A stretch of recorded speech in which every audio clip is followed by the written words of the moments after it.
Hello. Welcome back. Welcome all. My name is Aman and this video is brought to you by Psychlogic. In this video, we are going to cover principles of development, socialization, what are the types of socialization and what are the aims of socialization. So let's get started. So सबसे पहले अगर हम principles of development की बात करें तो principles से क्या समझते हैं? Principles are fundamental guidelines और rules जो एक पर्टिकुलर कंसेप्ट को एक्सप्लेन करता है बाय अ फंडामेंटल गाइडलाइन और रूल. अभी हम प्रिंसिपल्स ऑफ डेवलपमेंट की बात कर रहे हैं. तो प्रिंसिपल्स ऑफ डेवलपमेंट में कौन कौन से बेसिक लॉज होते हैं? स्टार्ट करते हैं. First is principles of continuity. मतलब development is a continuous process that begins at conception and continues throughout the life span. हमने पहले ही बताया था कि development is a continuous process और हम ये बार बार रिपीट करेंगे पूरे चैप्टर में.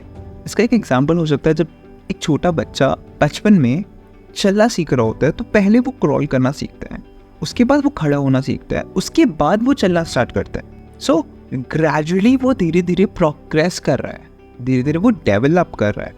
उसके बाद he would also develop various skills and abilities. He might also learn to think, he might also learn to run and what not. आगे बढ़ते हैं. Principles of cephalocaudal development. तो ये आप frequently सुनने वाले हो. Cephalocaudal law and proximal distal law. पहला law है cephalocaudal development.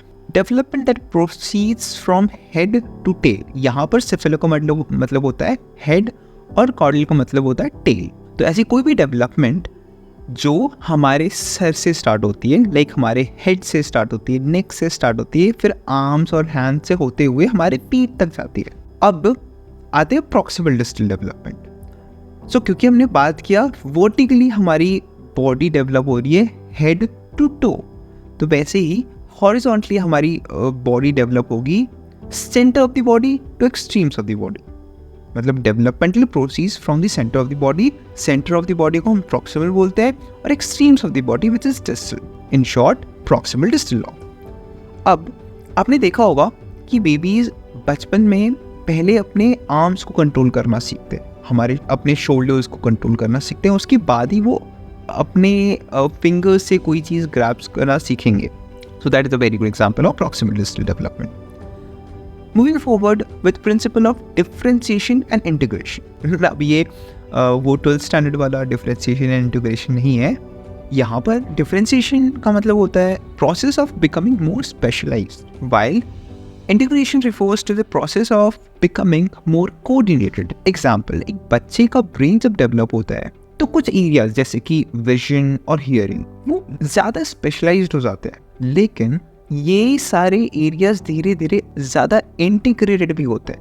इंटीग्रेटेड का मतलब होता है so that the baby can see and hear together in a coordinated way. हर चीज़ को एक साथ एक समय पे प्रोसेस कैसे करें, this is the task of integration. The next is principle of spiral development. This particular law argues that development is not a linear process but rather spiral one. यहाँ पर स्पाइरल का मतलब क्या होता है? This means that there are times when development seems to go backward, but it is actually going around in a circle to a higher level. अब यहाँ पर एग्जाम्पल के लिए है regression. अब regression एक टर्मिनोलॉजी है जो आप आगे सिगमंड फ्रॉइड की थ्योरी में बहुत अच्छे से पढ़ने वाले हो, बट बेसिकली regression का मतलब है पीछे जाना, टाइम के पीछे जाना. अभी यहाँ पर आप इतना ही समझो. एग्जाम्पल के लिए a baby may regress to sucking their thumb when they are learning to walk. मतलब अगर एक बच्चा चलना सीख रहा है तो हो सकता है वो थंब सक करना स्टार्ट कर दे, तो एक्चुअली हमें लगेगा कि वो कहीं ना कहीं अपने डेवलपमेंट में कहीं पीछे तो नहीं जा रहा है, but actually principal of spiral development कहता है कि ये स्पाइरल की तरह चलता है. मतलब they are essentially practising their motor skills by sucking their thumb while they are learning to walk, but that is not really abnormal, that's normal. फिर आता है principle of individual development. All individual develop at their own pace and in their own way. There is no right way to develop and what is normal for a child may not be normal for other. मतलब हो सकता है एक बच्चा चलना 10 महीने में ही सीख जाए, लेकिन कुछ को हो सकता है कि वो वही सेम पेस में चलना 18 months में स्टार्ट करे, which is perfectly normal. Principle of heredity and environment. Development is a result to both heredity and environment. You would often hear this argument, development is a result of heredity or environment. Well, ये दोनों का combination है. Heredity refers to genetic makeup that we inherit from our parent, obviously, while environment refer to physical or social world around us. हम अपने आसपास से क्या सीखते हैं, that is environment, और हम हमारी चीज में क्या लेकर आते हैं हमारे parents, that is heredity. Example के लिए एक बच्चे की हाइट उसके पेरेंट्स की जीन से ही डिटरमाइन की जा सकती है, लेकिन उस बच्चे का वेट बढ़ने या घटने पे उसके एनवायरनमेंट और जेनेटिक्स दोनों का रोल होता है. अब नेक्स्ट आता है सोशलाइजेशन. तो सोशलाइजेशन हम क्या समझते हैं? Socialisation basically refers to the behaviours, beliefs, values, norms जो हम सोसाइटी या फिर हमारे एनवायरनमेंट मतलब एज अ सोशल एनवायरनमेंट से गैदर करते हैं, लर्न करते हैं. That refers to socialisation. अब इसको एक रूल की तरह मैं लास्ट वीडियो में भी सोशलाइजेशन का एक ओवरव्यू दिया था. Think of it like learning the rules of being a part of a group or part of a society. From a very young age, we start picking up on how to behave, what's right, what's wrong, and how to interact with others. For example, children learn how to say please, how to say thank you, because they observe adults using these phrases in polite interactions. उन्हें पता है कि जब हम वो please और thank you बोलेंगे या फिर please बोलेंगे तो there are high chances कि उनकी बात मान ली जाए. चलो एक और एग्जाम्पल देते हैं. Imagine a child named Alex. अब Alex is a part of family and a community as well. Alex जैसे धीरे धीरे बड़ा होता है, वो अपने पेरेंट्स से बातें करते हैं, अपने सिबलिंग से बातें करते हैं, अपने दोस्त बनाते हैं. वो देखता है कि लोग आपस में कैसे एक दूसरे को ग्रीट करते हैं, वो अपने खिलौने शेयर करते हैं, अलग अलग सिचुएशन में कैसे रिएक्ट करते हैं. ही लर्न्स कि जब भी कोई नया आता है, कोई स्ट्रेंजर आता है, कोई रिलेटिव आता है, तो हमें उसे हेलो करना चाहिए, हमें उसे नमस्ते करना चाहिए. जैसे ही एलेक्स और बड़ा होता है, वो स्कूल जाता है, वो अपने टीचर्स और क्लासमेट से इंटरेक्ट करता है. He learn about social norms. He learn about teamwork. Team पे कैसे काम किया जाता है. उसे पता चलता है कि एज अ सोसाइटी में हमारे अलग अलग रोल्स क्या है, अलग अलग जॉब क्या है. He learn that certain behaviors are appropriate in different settings. जैसे कि जब आप प्लेग्राउंड में होते हो तो आप तेजी से खेल सकते हो, आप कि मुँह से शोर हो सकता है, दैट्स ओके. बट जब भी आप लाइब्रेरी में होते हो, इट्स वेरी इंपॉर्टेंट कि you keep quiet. Although these interactions and observations, Alex is gradually being socialized into their culture. They learn how to communicate. वैसे ये सारे interactions और observations जो एलेक्स कर रहा है, वो gradually उसके behavior में set होता जा रहा है. इसी पर्टिकुलर प्रोसेस को हम सोशलाइजेशन कहते हैं. वेल, वीडियो को लंबा ना खींचते हुए चलो आगे बढ़ते हैं. सोशलाइजेशन का पर्पस क्या होता है? ये एक इंडिविजुअल को प्रिपेयर करता है ग्रुप पार्टिसिपेशन के लिए और उसे एक्सपेक्टेशन सहलाना सिखाता है. वो अपने इम्पल्सेस को कंट्रोल करना वो सीखता है सोसाइटी की नॉर्म्स की क्या सही है और क्या गलत है. 3 इंपॉर्टेंट गोल्स होते हैं: इम्पल्स कंट्रोल, रोल प्रिपरेशन और शेयर्ड मीनिंग. मतलब एज अ फॉर्मल टर्मिनोलॉजी हम इसको ऐसे यूज कर सकते हैं.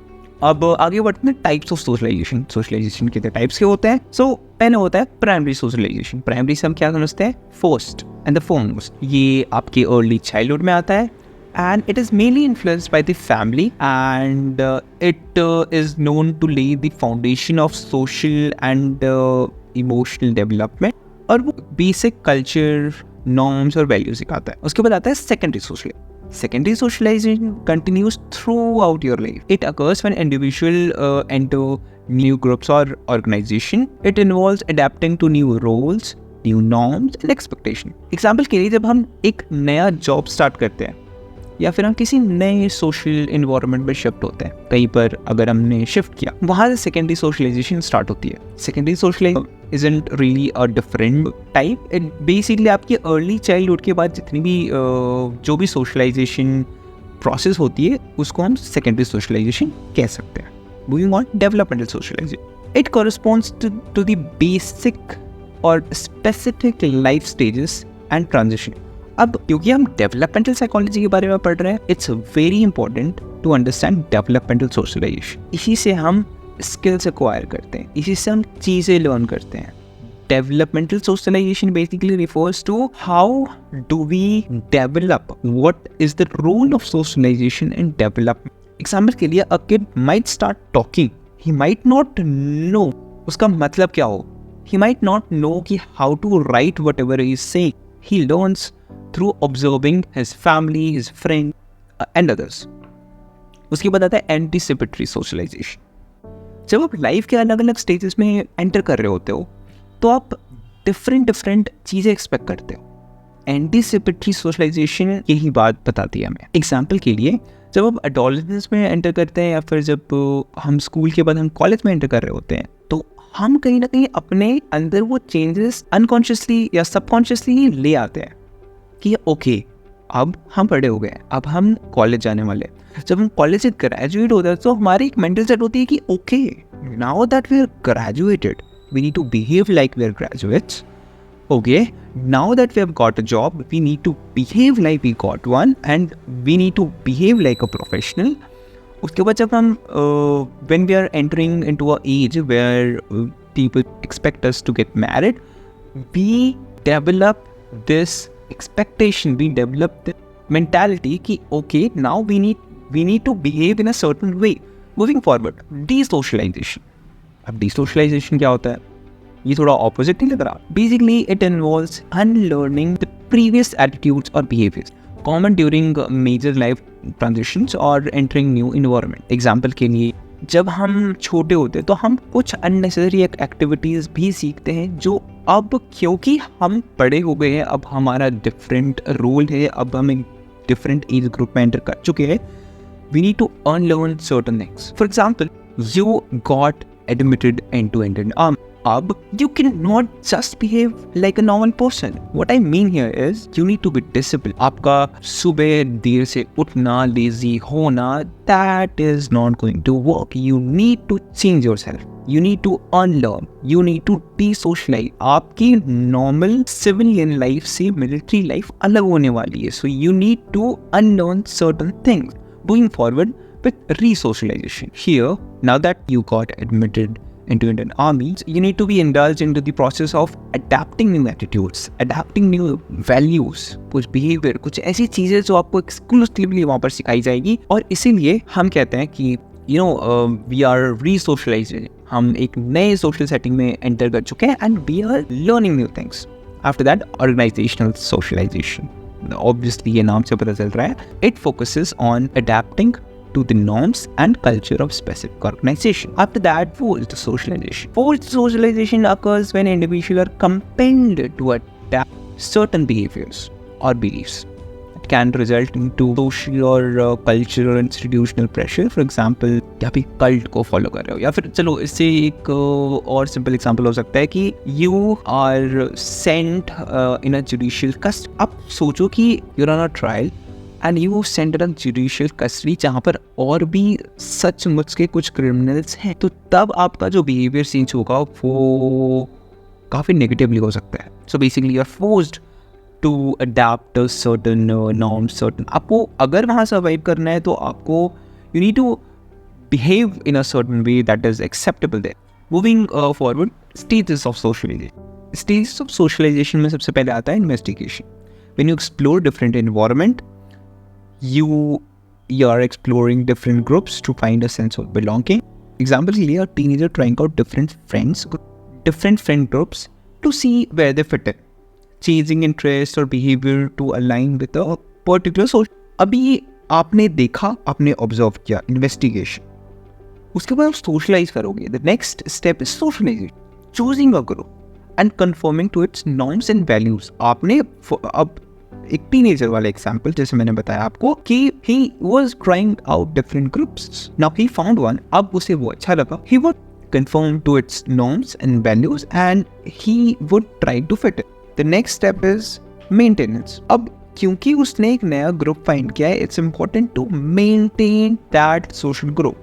कभी कभी he might not be able to do it. He might not be able to sustain in that group and he might have to re-socialize. Re-socialization is the next step. Maintenance के बाद आता है re-socialization. पहले हमने पढ़ा investigation, फिर हमने पढ़ा सोशलाइजेशन, उसके बाद आता है मेंटेनेंस और अब होता है री-सोशलाइजेशन. री-सोशलाइजेशन हो सकता है जब वो टीन एज हो, अगर उस ग्रुप में सस्टेन नहीं कर पाया तब, या तो फिर किसी, जैसे मैंने आपको एक मिलिट्री वाला एग्जाम्पल दिया, जब आप इंडियन आर्मी के लिए सेलेक्ट हो जाते हो, आप वहाँ जाते हो और फिर आपको रीसोशलाइज करना पड़ता है। आपके नॉर्म्स चेंज होते हैं, आपका एटीट्यूड चेंज होता है, आपकी वैल्यूज चेंज होते हैं, एक्सेट्रा। फिर आते हैं agencies of socialisation. Agencies of socialisation में मैं ज़्यादा डीप नहीं जाऊँगा, बट बेसिकली इट मीन्स कि वो कौन से लोग हैं, वो कौन सा ग्रुप है जो हमें वैल्यू सिखाता है, हमारे बिलीव्स को फॉर्म करता है, और वो कौन सा ग्रुप है जो हमसे भी हमारे बिहेवियर्स को एक्सपेक्ट करता है।